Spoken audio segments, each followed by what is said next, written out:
All right. Hello, everyone, and welcome to the Filecoin Core Devs Biweekly. Today, our agenda is first welcoming IPFS Force and Stephen, who are joining us for the first time. We're excited to have you. The IPFS Force team has taken maintainership of Go Filecoin, and so they will be giving updates and participating in our cross-implementation discussions from that perspective. Stephen, I don't know if you want to introduce yourself or give a little bit of background about your team or anything like that. Amr and Austin are on the ChainSafe team, along with Eric.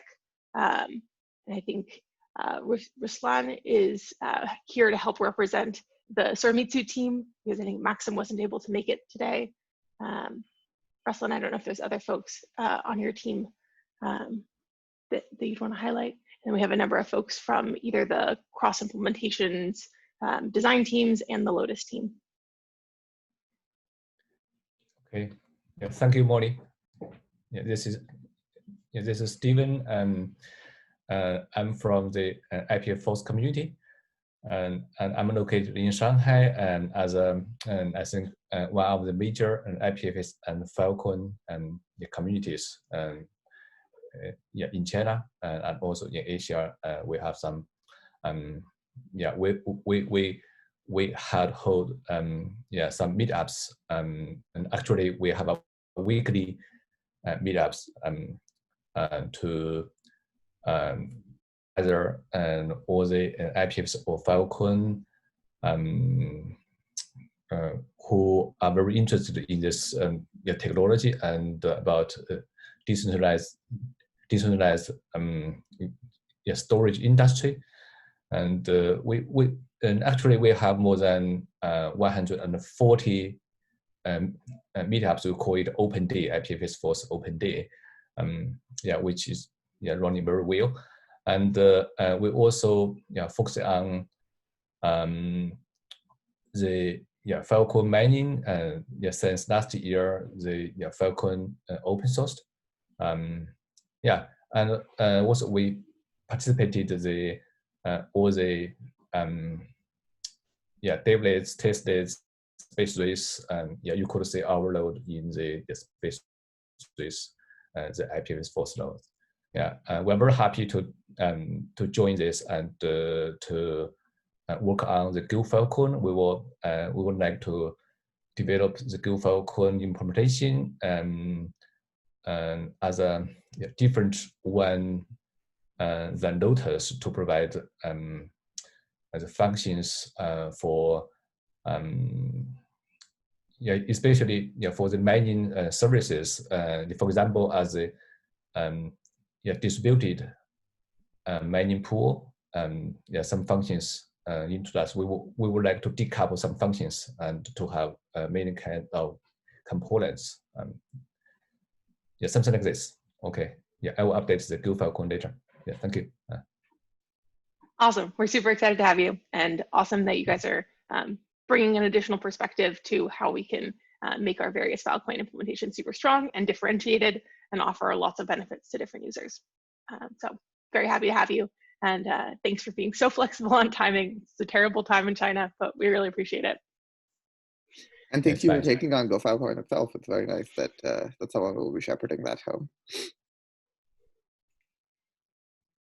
Awesome. Cool. The next thing on our agenda today was to talk more about Spec Actors v2. We have both Wyatt and Stephen. Wyatt was one of the main implementers on the whole v2 upgrade inside of Spec Actors, and Stephen did a lot of the integration work into Lotus. And so they can kind of both speak to the different components of making the Spec Actors v2 and the 0.9 release that encompasses and upgrades to it happen, and kind of what was involved from a technical aspect, and then maybe answer questions. I know that we've brought it up a couple of times, and it's always been a niggling question of like, what does this mean for the other implementations who don't yet have that functionality? Wyatt, do you want to maybe start with a little bit of an overview of Spec Actors v2? Yeah, thanks, Molly. Yeah, so I'm going to go pretty quick. There's like a decent amount to cover, but I'll just go actor by actor and just touch things at like a really high level before we dive in more. So by far the biggest changes were in the miner actor. So I'm going to go through some of those. Yeah, so we did some balance refactoring based on some good feedback during an audit to make things clearer and less likely to break. So we track debt. We track all the fees that we incur in a field called fee debt, which persists debts which need to be paid back across other calls. We also now keep the initial pledge always on the minor actor instead of having the idea of IP debt, which simplifies a lot of things. Okay, then there's also the matter of consensus faults. There were some issues where they could be replayed, which was not good. And there were also, I guess, even more so, there were big scalability issues with terminating the entire minor during a consensus fault. So things are much less drastic. In the case of the minor consensus faults, there's a lockout through the node integration from the election for a period of finality blocks. And there's also a fee that's incurred. Okay, there's something Stephen can talk about since he implemented this delayed sector power. So a sector doesn't get power now on proof commit. It gets power on the first submit post, I believe, and there's some like state added to the partition, and I think maybe the deadline structs, maybe just the partition, which help us keep track of that and do that correctly. There are back to fees. There were some changes in the pre-commit deposit fee, just bringing it down, and also some somewhat more complicated changes in the termination fee in order to handle some edge cases around CC upgrades so that we could close a loophole where if you CC upgraded, you could end up paying a lower termination fee based on variation and some of the underlying, some of the reward and the total power in the network. So we can dive into that more too. Keeping on the fees track, there was a pretty significant change in terms of I guess making Filecoin less aggressive with faults. So the three big high-level things here: there's no longer a fee charged on recovery. There's no fee for your first missed post. And in order to compensate for making these things more forgiving, there's also a higher, we bumped up the fault fee a bit to like 3.5 expected days of block reward. Okay. I'll keep going. We're like halfway through the minor at this point. So sector commitments, they reject duplicate deal IDs. We've teased out some of the parameters. So the seal challenge look back and the proof commit delay parameter have been separated properly, and some of their values have been tweaked. The two control address, two big control address changes. So the worker address no longer uses cron in order to process changes to the worker address. There's like a two-stage, two-message invocation process to do that. We also introduced a change worker address method, which also has some sort of two-stage process along like through a single method. There was a pretty sizable bug caught during an audit, but too late for space race, which actually affected some things. But we've got, and so I guess we call that the CC upgrade and then fault bug. We can dive more into that. But basically, we weren't accounting for the fact that when you move sectors out of an expiration queue during a CC upgrade, we weren't accounting for this possibility during fault handling, and so we ended up with some corrupted state. So that's fixed now. That's one of the bigger changes in the internal logic of like partitions and expiration queues. So that's something we can get into. There's a change to the proving period. We now during minor creation, we always start the proving period in the past instead of potentially in the future. There are a few other errors, smaller things, which have been corrected. But that wraps up the minor actor at a high level. And then whipping through the rest, so there's been a change to the baseline function in the reward actor, and there's also been, which ZX is here, and he can help us with some of the implications and the details behind that too. There's also been a very recent change to multiply the minor penalty by 3x in the case that the minor, for example, doesn't have enough, I guess, includes messages which can't pay gas, right? Some of that goes into the minor penalty, and then we're scaling up that cost and passing along to the minor actor. Yes, that's it for reward. Then verified registry, multi-sig and payment channel, they all have this new change where when they resolve ID addresses, which when they try to resolve an account address which does not yet have an ID address, instead of failing, they actually go through and create the mapping in the init actor and do things that way. And they all use the same code path for that, so that's all kind of grouped together. And then the multi-sig, there are a few bugs, a few clarifications. So like there was a truncating division bug. There was, let's see, we allow vesting start to be set at the vesting start epoch to be set at construction. And there's also a nice cleanup where we purge the approvals from the pending transactions list, pending transactions queue, when we swap or remove a signer. And then last thing I'll mention, this goes across the actors because we all use the HAMPs in all the different actors. And there was an internal bug where internal node ordering of the HAMPs violated an invariant which would cause non-deterministic ordering depending on depending on when you inserted and deleted things. So that's it. It's a lot. Happy to dive in more. Also take any comments from Steven's EX at this point. Do you want to also maybe give like a very high level description into how the spec actors V2 is architected or designed around like being able to have different versions at different heights? Yeah, I'd love to. So a lot of work we did was to just extract out a lot of shared types in order to keep things a bit simpler. So that was a whole set of work. A lot of the ABI has moved from specs actors to this Go shared types or Go state types repo. So with that, I guess the biggest, the highest level, most important thing is that we're using different version Go. We're using Go module major versions in order to keep track of these major version specs actors changes. So things which, so anytime there's like a state breaking change, we're using a different Go module. So right now we have V0, which was the thing that was running on Space Race, and we have V2, which we're going to try to upgrade in this weekend. So that's like the most important thing to keep in mind. We're also, the way we're approaching like smaller changes, which don't require like a large redesign or don't require like a state change, like a change to the schema of the actor state, is we're consuming a version from the runtime and then using if statements to check like, okay, is this like version Breeze? Then we like maybe compute a fee differently, for example. So so that's like kind of the quick and dirty thing for simpler changes between the bigger upgrades.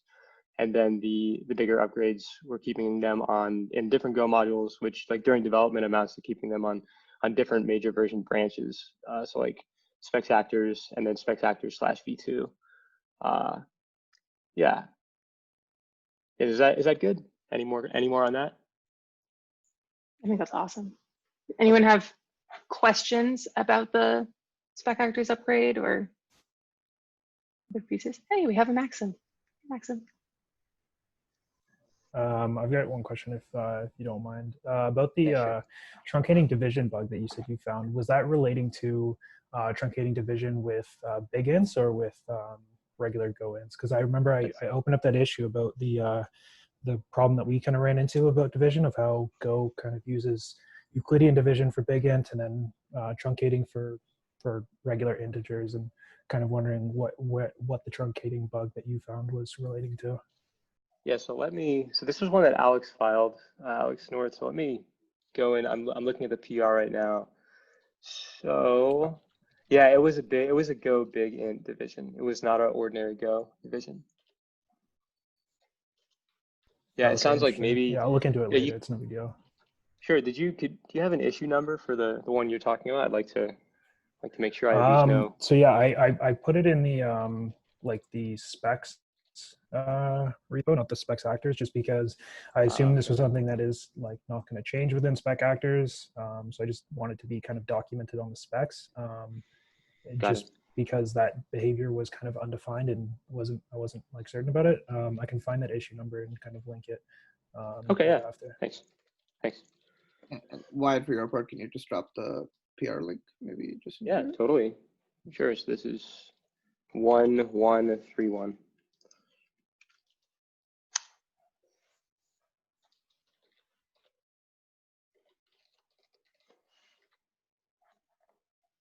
I put the link I'm talking about in chat. Yeah, thanks. Awesome.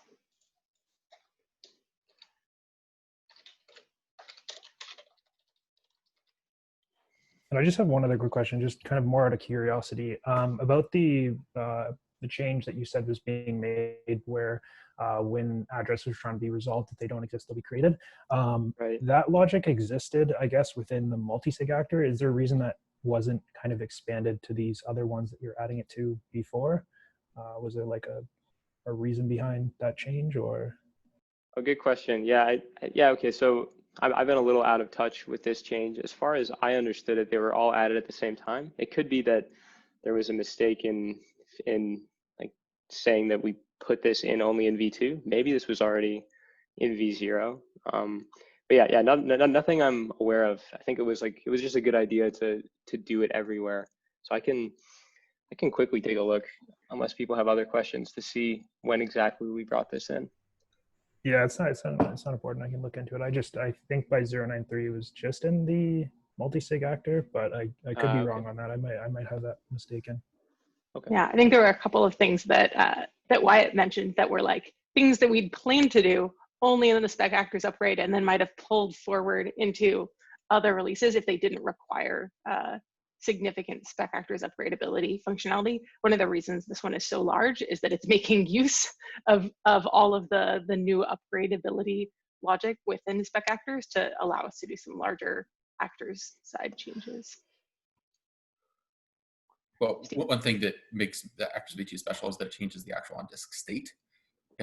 So all the previous upgrades would just like tweak values or like maybe like modify state or tweak some of the logic, but they weren't adding or removing fields. The tricky part is adding a field required to rewriting all the state.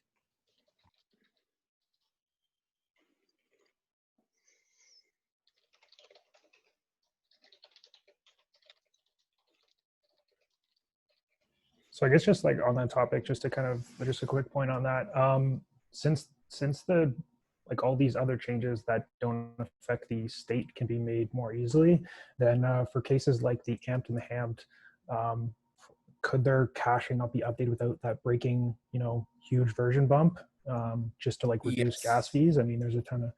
Yeah. So the bug in the AMT cannot be fixed without rewriting state, unfortunately. In terms of caching, yes, that can be done in a simpler network upgrade.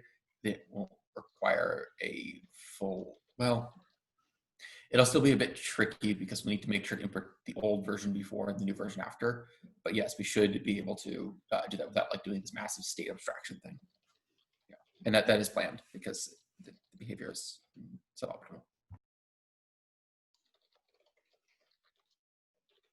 Thanks.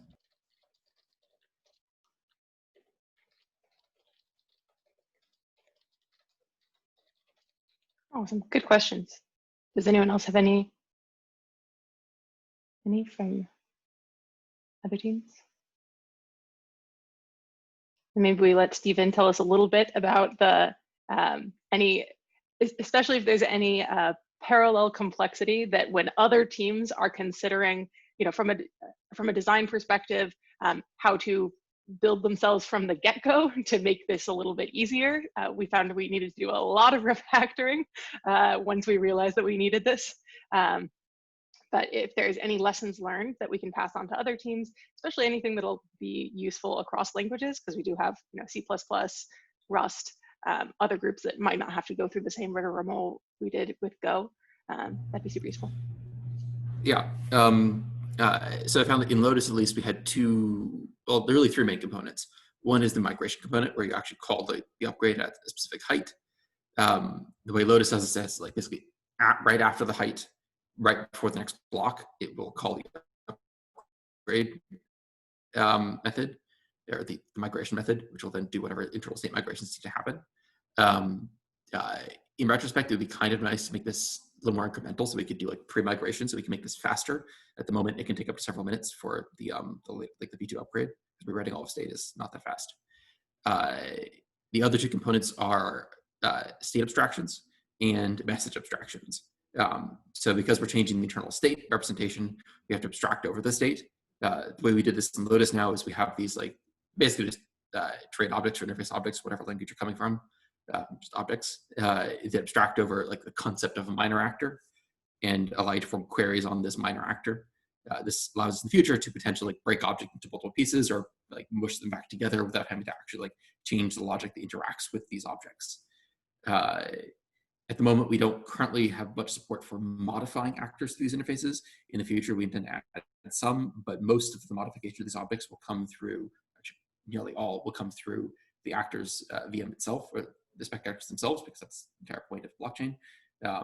Most of the time, Lotus itself is not going to be modifying them, so it's fine.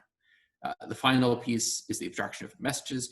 We haven't actually put much work into this in Lotus because this upgrade doesn't touch too many messages. It only changes a couple of them. I'm not happy with the current abstraction we have, but I don't know what the right abstraction here is. The current abstraction basically lets you say like, I need a message for this version of an actor. So basically, like it's effectively just a builder API that lets you build a message for a version of an actor that does some operation.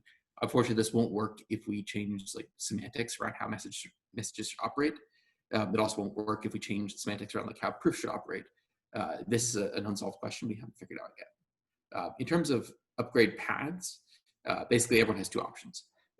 You can either implement like basically you can implement the system where like you can run the old version of the world and then atomically switch to the new version of the world at runtime, or you can choose not to do that. The not implementing that path is basically like, before the upgrade, you tell everyone, okay, switch to a miner that supports this temporarily for the upgrade. Like run with that other miner software for a bit of time. Then like on the side, you implement the upgraded logic in your Filecoin implementation. And then once Filecoin no longer needs to look back at previous versions, then you can say, okay, switch back to like this alternative Filecoin implementation. It won't read back further. Like basically, it won't be able to read ancient state, but it'll be able to read back up to the upgrade point. Obviously, the ideal solution is to implement the full system where you do the upgrades, but this can be tricky because you have to maintain both versions at the same time. I'm not sure what Lotus will do here. I assume that eventually we may drop support for versions once we have checkpoints, but of course, I don't know what will actually happen here. Because I know that many blockchains have planned for like using checkpoints and they never did.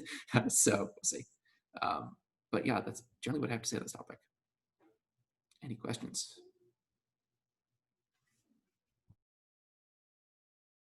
Yeah, I think the second solution that Stephen was pointing out there of like, you know, since none of the other implementations yet have this full upgradability logic, syncing from a snapshot or switching over once to one of those implementations, you know, after this sort of a spec actors upgrade. We do not expect to use this functionality frequently, but I think it's really important that we have the capability if we need it.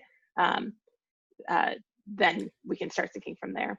And yeah. Well, again, like there are two kinds of upgrades. Like there are the like, okay, we're going to go and tweak some state because there's some bug and we're going to tweak some logic. This is something that's fairly easy to just implement all implementations where like you have your active implementation. It says, if I am network version whatever, do this. If I network version this, do this. And everyone just automatically switches over. This is fairly straightforward. The special part about Actors v2 upgrade is that we're literally like rewriting all the state and trying to accept 2 copies of the state. The other special part is that we're actually changing the message formats, at least in 1 or 2 cases. This isn't going to cause any like on-chain problems because like messages can't be confused, and they're also like we're not changing like the minor proof message or anything like that. It's a couple of things around payment channels and stuff like that that shouldn't matter, but it does make upgrading a bit tricky.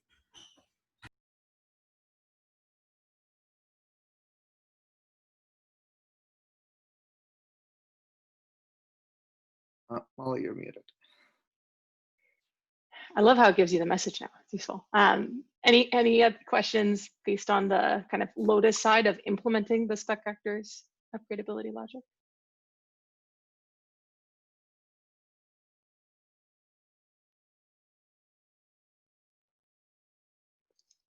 I have just a quick reply to Austin.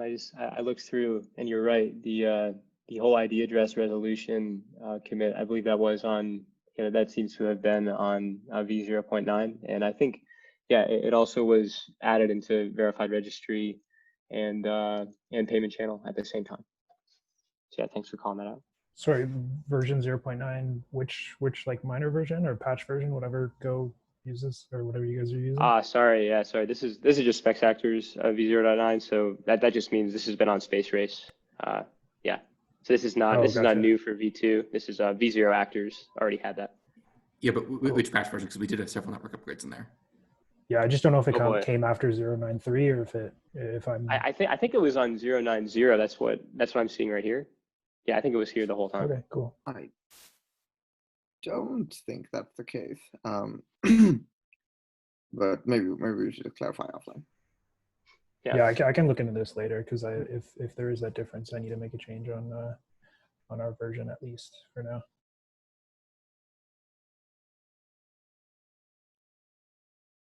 Cool.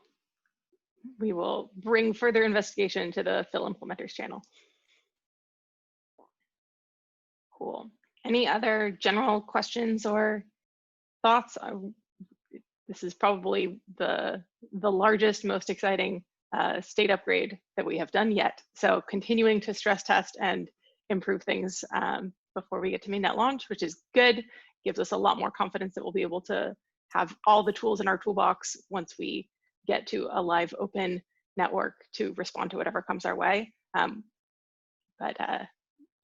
interested if there's any other questions from folks here. One thing that I want to share is one piece of information that we haven't provided to y'all, as far as I know, is a list of the various forky things that live on the current Ignition network. So the various upgrade epochs and the things that change. If obviously y'all could discover this from the code itself, but that's probably not going to be super fun. So if syncing the network from Ignition Genesis up to wherever is a goal of yours, I'm guessing y'all will probably need some concise description of what changes in the various epochs, because some of the places are honestly a little messy just because we fixed bugs along the way in consensus breaking releases. So Molly, if we can maybe track that as a deliverable that we have to provide, that'd be good, because it'll be a nightmare for y'all otherwise.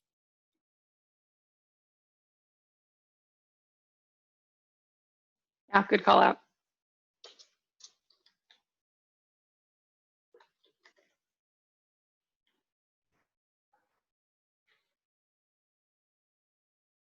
Cool. Awesome. Going back to our agenda,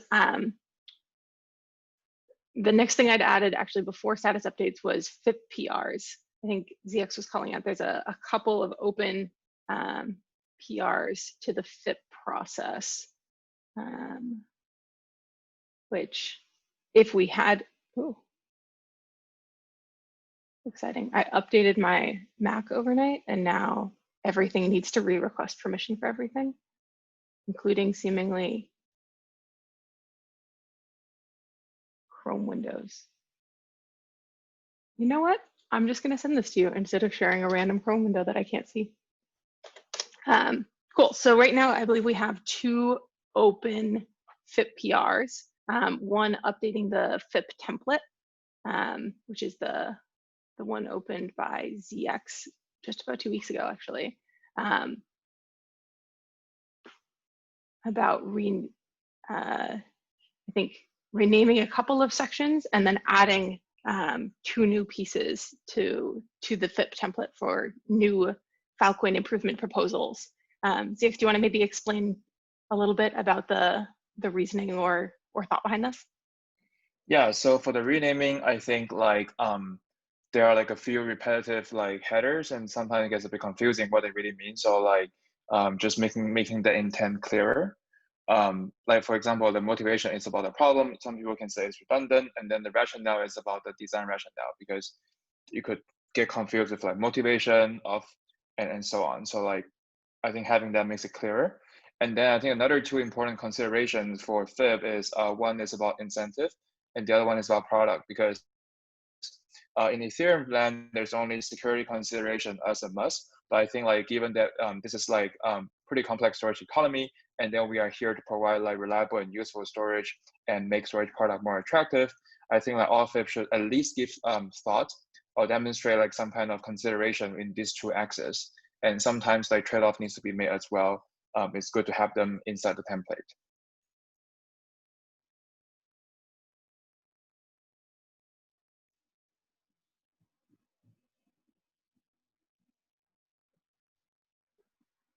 Makes sense to me. Yeah. Generally, like designing a FIP, you know, it's a complex system. Thinking about how your FIP is going to change the underlying, you know, for example, FIPs are like, great, let's get rid of all fees ever.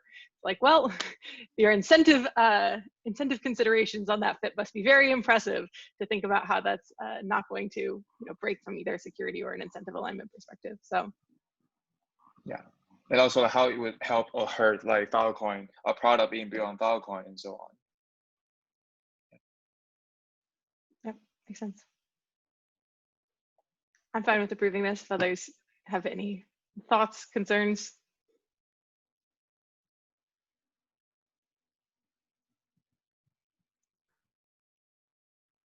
All right. Thank you. I think the other PR is not quite ready for feedback yet. I don't think it has most of its sections filled out, but I think Stephen, this might be interesting to you because I think they are asking for pools for small miners, and so here you go. Here's an early draft at a FIP that's demonstrating some demand for folks to add that sort of functionality. So I don't think it's an actual full FIP yet, but it demonstrates some interest.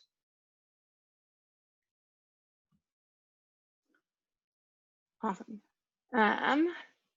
Cool. Now we're to the agenda item around status updates. So generally what we do here is just go around across each implementation and give a quick update on where teams are at, anything that you've achieved or have been working on over the past 2 weeks, and then kind of you know, some top level milestones that you're hoping to hit for the next couple of weeks until we get to meet again. It'd be useful. Maybe let's see, we made ChainSift go first last time. Maybe Ruslan, do you want to give us an update on the Soramitsu side? Yeah, I can. Or Maxim, thank you. I forgot you were here. Yeah, that's fine. So we've recently been focusing on delivering 2 parts basically of our job. First one is node, the second one is storage miner. So as for the storage miner, we have made it work with version 0.54 of Lotus, and our own node is still on 0.54 compatible version of Lotus. So our goal was to make both parts work and then bump our versions of both miner and node up to which will be actual at the moment. So we just had a talk with Molly yesterday, and seems like the reasonable version for now is 0.90. Because there will be some significant updates about miner or actors and upgradability. So what we will do now is we will take our miner and just try to stick it into the working testnet with relevant to the Lotus version and try to debug and make it basically iteratively make it compatible with the current version of Lotus. With node itself, it will be a little bit more different because we'll have to assess what exactly have to be changed in order to be compatible with the latest versions of Lotus. And there were quite a few of them after 0.54. So we're currently on the process of assessing what exactly have to be changed. After that, we'll prepare a change list and go through it, implementing one by one. We have integrated test vectors, but this was an initial version of test vectors provided together with 0.54. So this was the first bunch of test vectors they have passed successfully. This was, well, it was really easy because previously we had more or less compatible version of Node. It was just to verify that it produces the same result as we expect to. So what we're going to do partially to analyze what exactly is not working is we're going to take all the test vectors that are possible, that are available for us right now, and try to test against them and see what are the differences, and basically use them as you intended them to be, to analyze what are the incompatibilities and see what should be changed. So this is our plan for the next 2 weeks, and hopefully, well, for my narrative, it seems to be that it can be relatively easy to the node itself. As for the node, we will see what exactly will be the changes needed to be done. Oh, well, speaking of the test vectors, do you want to any notes for Maxim as part of using those as a testing vector? I was just typing them. Yeah, so since you're getting started with this, there are 2 things that I think you should be aware of, which I think might help your debugging process as you find differences. One of them is that all test vectors have embedded execution traces in them. They are saved in base64. They are deflated in gzip and saved in v64. So you should be able to rip them out very easily and kind of like compare side by side if something has gone wrong. And then another thing that's useful is we built a tool that's called StateDiff, which allows you to compare 2 state trees. It doesn't matter what implementations they're coming from, as long as you can output the state tree into a car file, it's good enough. This tool will be able to process it. So it's kind of like it prints a very helpful diff-like output that compares 2 state trees. We use this automatically when we find a vector. So our CI jobs use this when they find a mismatch to kind of like give us a bit of information of what might be wrong. But we build this as a tool that is a CLI tool that can be used by any implementation. So I think this would be useful. We use this, by the way. Yeah, we use this with a 3-way diff. So basically, what we do is compare the precondition state tree with a postcondition state tree in the test vector, and then we compare the precondition with the actual and the postcondition with the actual. So maybe you could do the same. Yeah. Okay. Ruslan, I hope you're happy to hear that. If you need any pointers, just shout out to us in the Phil Test Vectors channel, and we'll jump on it. Yeah, sure. Thanks. Cool. Awesome. Any other questions or nudges or anything to Maxim from others?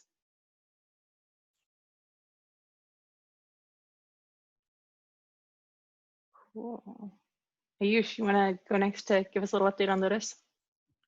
Yeah, totally. So we already talked about some of the exciting stuff, primarily the Actors V2 upgrade and our 090 release, which we put out yesterday. The Actors upgrade itself will be happening Sunday evening / Monday morning, depending on time zones. And we're all very curious to see how it goes and what our learnings from that will be. In terms of just like exciting news to share, 090 is essentially our consensus frozen version for actual mainnet for the liftoff epoch, which is on Wednesday. So we'll probably have some more releases go out before then, but they should not be consensus breaking releases. So obviously an exciting milestone for us and for the Filecoin project in general. Yeah, I think in terms of information to communicate, probably the most, or one of the most important things is that if y'all are planning on syncing the chain from Genesis, we need to share info about our various irregular state transitions. We'll do that. And if you have more questions about how we handle the migration and just want to talk over design stuff, shout us out for that. We've got a few other people who can share what we did. So. Yeah, that's about all that's exciting in Lotus Land, though. Lift off on Wednesday. Hope everyone's excited. And thanks everyone for being a part of this. Thursday, right? Thursday. October 13th Thursday? is Thursday. Sorry, I lied. Pretty sure. It'll be a day earlier than I expect. Oh gosh. Yeah. I think one thing to also call out from the 0.9.0 release that isn't spec actors related is the switch in address naming. We're just doing this a little bit early ahead of the liftoff moment, but switching addresses from the T to the F prefix. Yep. So quickly on that, Lotus's, so the address structure in the Filecoin protocol itself does not know the difference between whether you have a T prefix or an F prefix. In that is entirely defined by the actual bytes of the private key. So they should, in general, be able to be used fully interchangeably. So right now on the network, there are some people who'll be seeing T addresses, some people who'll be seeing F addresses, but they are the same thing, assuming they're the same actual private key bytes. Cool. Any questions for Ayush and the Lotus team?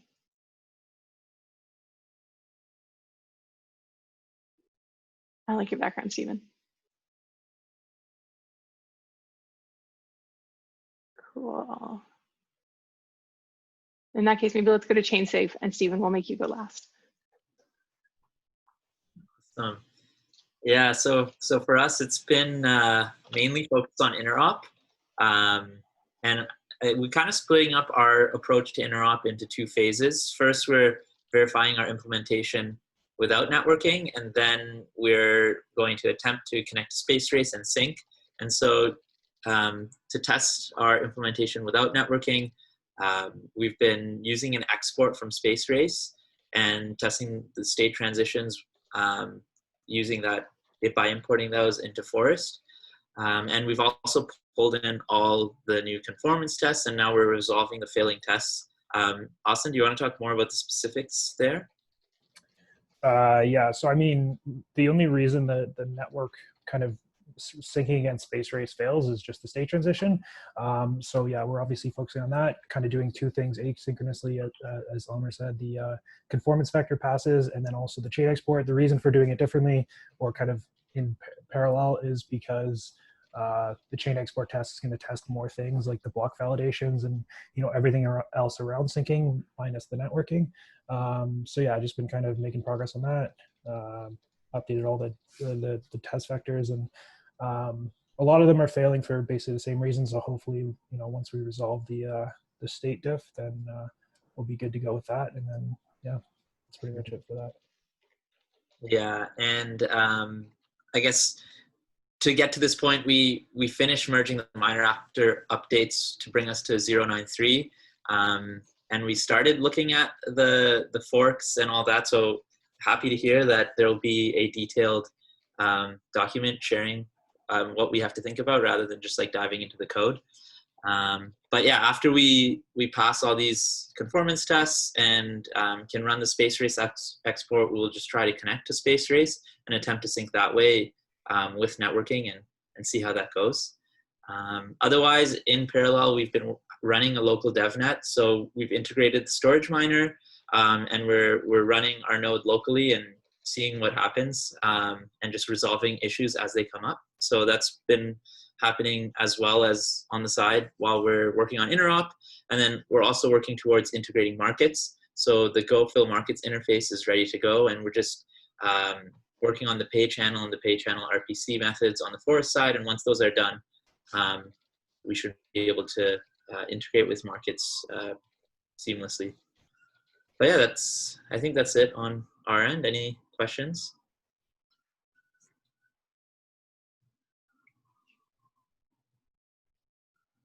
Not a question, but if you're ever, especially when trying to sync the chain itself, if you're ever stuck at a weird state transition mismatch, and you feel like you're not getting anywhere, just shout us out, because hey, fully possible it's a Lotus bug. It was a Lotus bug that y'all will probably have to implement because that's the main chain now, but yeah, certainly possible that the issue lies with us and not with y'all. Sweet, thanks for that. Awesome. Stephen, do you want to give us a update from the IPFS Force team? Sure. Yeah, I think we pick up the Go Filecoin 2 weeks or 3 weeks ago, from perhaps September 18th. After that, we have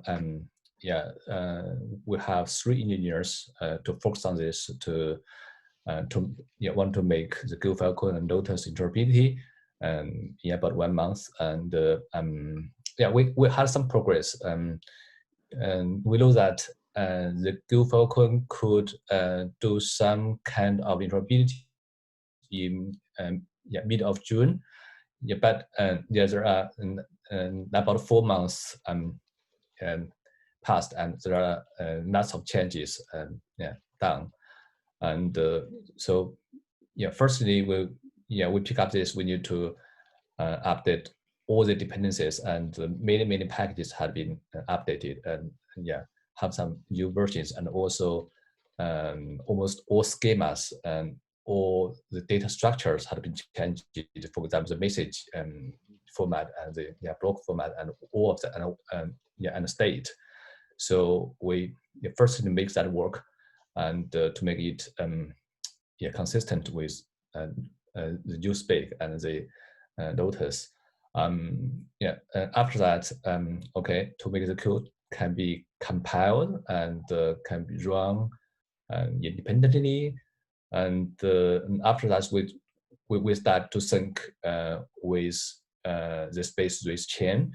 A very good progress we had made is that now we could sync the chain to the height 8,000 to this level. But after this, there are many things to do for us. For example, we know that the first thing is about the performance of all of these things are not so good, including the virtual machine performance and the message and the verification performance and the chain sync performance. All of this, we know that we faced this in Lotus 2 in the past months, and we had improved a lot in Lotus. So we need to perhaps to do the same thing on Go Filecoin, but we want to try the same way or different way. We need to have some study on that. And also a very big thing that is about all the forks. We know that the 8,000 height is actually before the first fork in the space race, and after that we have about 4 forks, and we have the spec actors version 2, which is also huge. But anyway, we are working on this, and our target is still to try to achieve interoperability with the current chain, perhaps in a few weeks, and 2 or 3 weeks. And this is only about the message and block, and to sync the chain to the latest height. But after that, we need to focus on the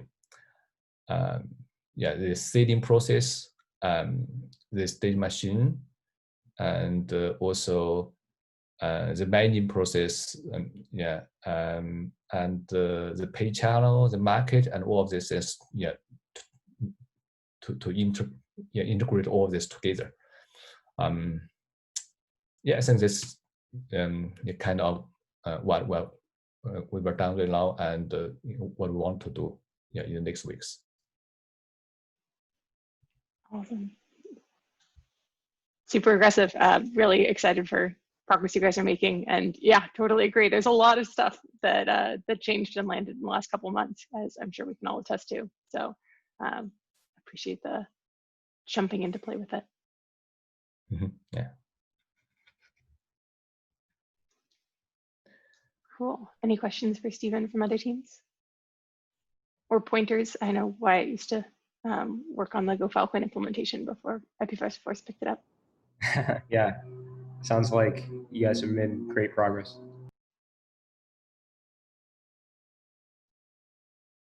Awesome. Cool. Well, that's, I guess the last bit of our scheduled agenda was just talking about timeline, kind of as all of you guys probably have heard. we're in this ignition phase where we're onboarding a lot of groups onto the network, instantiating the FIP process and starting to use that for larger scale changes or improvements. And so can continue to use that if you can think of modifications that we should make that improve things. And then we're all gearing up towards mainnet liftoff. Yeah, we definitely do roll. And so mainnet liftoff will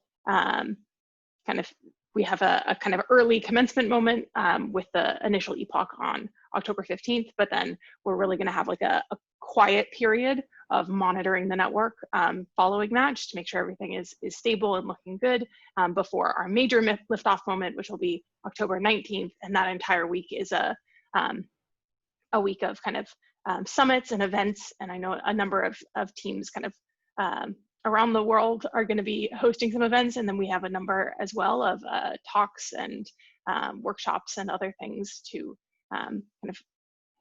bring people into the Filecoin ecosystem who haven't already been on top of things or share out the latest work and improvement. I think there'll be some product launches and other exciting things to share. So if there's anything, I expect that you guys will be getting pinged for something from the implementation side, maybe an implementers panel or something along those lines to talk during that week from the 19th to the 23rd. So that'll be cool. Yeah, and then we're generally expecting that as much as we hope that, after mainnet, everything is smooth sailing and easy and, nothing ever has to change again, we think that's unlikely. We've learned a lot from other teams who have gone through similar release moments, and we know there's always a lot of stuff that comes up after liftoff that is exciting and challenging and stressful. And so we're, saving capacity ourselves and generally looking to those future moments as something to prepare ourselves for and make sure that we as a whole community are ready to respond and keep going. We're in it for the long term, so a little early rockiness is not going to be a big deal. Cool. Yeah, Raul, you want to do a test factors update? Yeah, just a tiny update to let you know that we have 626 vectors now. There is detailed coverage being generated for each of the vectors on the Lotus side. So if you click through on CI and the test conformance bleeding edge tasks on the top, on the tabs, if you go to artifacts on Circle CI, you'll see a coverage report, so you can see what code is actually being tested. That is, we expect to continue increasing the coverage over the next few days. We have improved the Tbx tooling, so now we have this tool which anybody can use to extract test vectors from any live chain.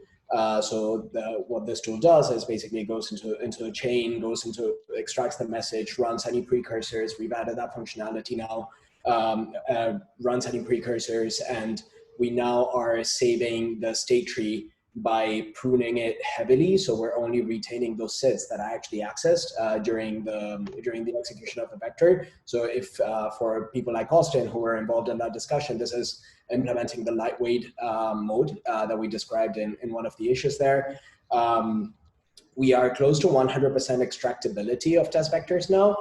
Just yesterday and today, we landed a few changes that increase the extractability. By extractability, I mean of all the messages on chain, which ones can we actually extract and locally match 100% on the receipt. So this means on gas used, on state on exit code, and so on. The thing that was missing there, one of the missing links that was missing there was the randomness. So we weren't actually saving any randomness, and we're just generating mock randomness to a fixed value. And this was derailing the extraction because some of the minor methods obviously use real randomness, and they rely on real randomness. So this is now fixed, and to fix this, we've added a randomness field on the test vectors. So there's basically it's composed of a set of matchers, which basically you match on the input to the request of randomness, and you return whatever output is encoded in the test vector. The Tbx tool is already saving randomness from chain. Another thing that we removed as well were the fake syscalls. So now we're relying on real signatures and on real syscalls as well. There's been a bunch of improvements. And we are close to adding around like another 100 vectors. Today, probably, there is one missing link, which is making just a tiny portion of vectors generate different gas usages that deviate by a tiny fraction. So that's something that we're investigating right now by comparing execution traces, and we hope to get to the bottom of that today to nail the 100% extraction rate. And the last bit here, looking forward for the rest of the week and next week, we'll be working on adding support for network versioning and all kinds of versioning. We're still like figuring out how to best do it. There was a proposal to add kind of like a matrix parameter on vectors so that you can test a given vector and mark vectors for different network versions that they would be valid for.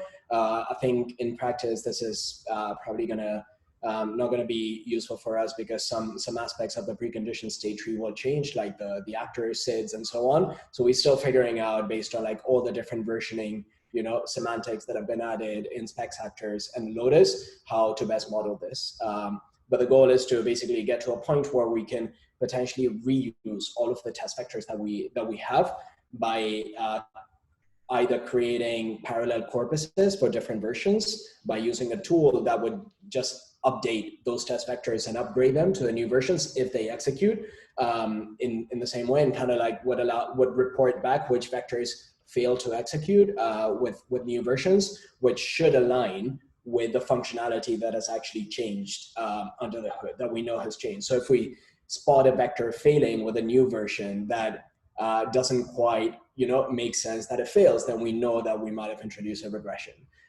So these are kind of like the checks and balances that this new functionality will give us. Cool. Awesome. Any questions? for Jinx? Yeah, sounds really cool. I especially with all the diff tool and everything, that was so awesome to kind of find. I just have one quick question about the because you said you're doing basically encoding the randomness into the vector. Are you doing the same thing basically for proof verification, like verifying post proofs and stuff like that, or is that just not included in the coverage?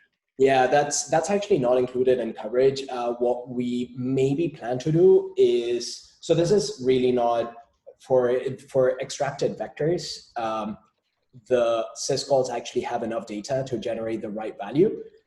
For vectors that we've built, that we've used scripting and the builder DSL for, I think we will need a mechanism there. And we will need to inject like some special form of the syscall abstraction, which is kind of like, which eventually potentially delegates to the real one, but also captures certain calls and returns scanned values to be able to simulate different circumstances when we actually create test vectors manually, right, using the builder DSL.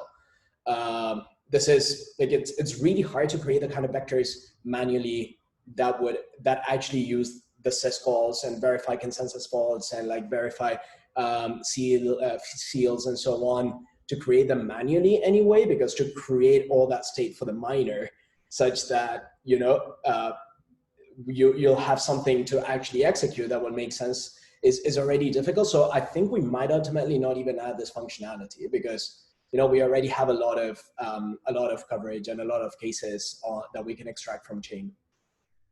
Yeah, for sure. Yeah, I agree. I was just asking more out of curiosity. Sounds good. Yeah. Yeah. Cool. Awesome. Well, that is it for our agenda. Any final things?